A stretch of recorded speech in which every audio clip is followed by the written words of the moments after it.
हरियाणा की नायब सैनी सरकार व्यापारियों के हित में कल्याणकारी फैसले ले रही है। इसी कड़ी में गुरुग्राम में ग्लोबल सिटी को अंतर्राष्ट्रीय मानकों के आधार पर विकसित किया जाएगा।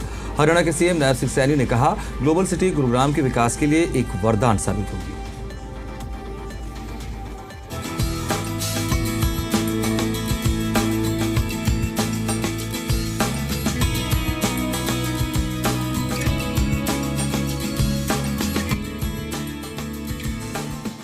हरियाणा प्रदेश आज निरंतर विकास के पथ पर आगे बढ़ता हुआ नई बुलंदियों को छू रहा है।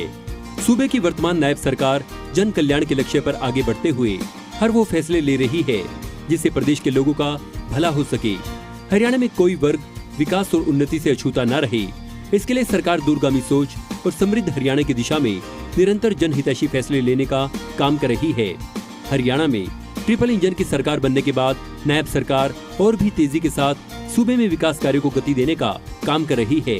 हरियाणा की बागडोर जब से नायब सरकार के हाथों में आई है, तब से प्रदेश में हर वर्ग के अच्छे दिनों की शुरुआत हो गई, क्योंकि वर्तमान सरकार का सबसे पहला लक्ष्य यही था कि हरियाणा में विकास की रफ्तार को तेज किया जाए, हर वर्ग की समस्याओं का समाधान किया जाए।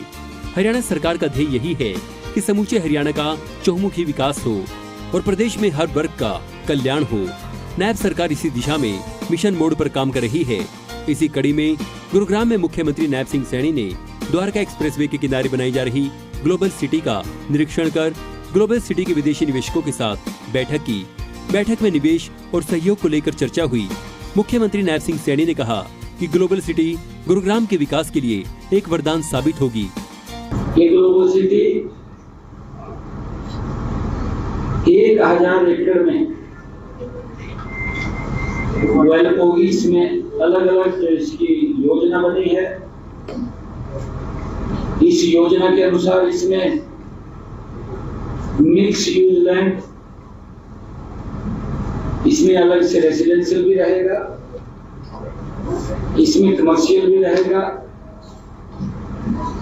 इसमें हॉस्पिटलिटी भी रहेगी और इसमें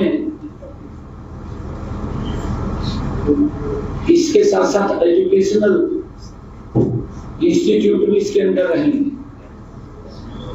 ओपन स्पेस भी इसमें रहेगा। ग्रीनरी के हिसाब से ज्यादा ग्रीनरी हो, वो पौधे भी लगेंगे। जो गुरुग्राम का टेम्परेचर है, उस टेम्परेचर से इस ग्लोबल सिटी में उसका टेम्परेचर कम रहे। उन मानकों के आधार के ऊपर ये ग्लोबल सिटी बनने जा रही है। सेक्टर 36 में इस ग्लोबल सिटी का निर्माण कार्य शुरू कर दिया गया है।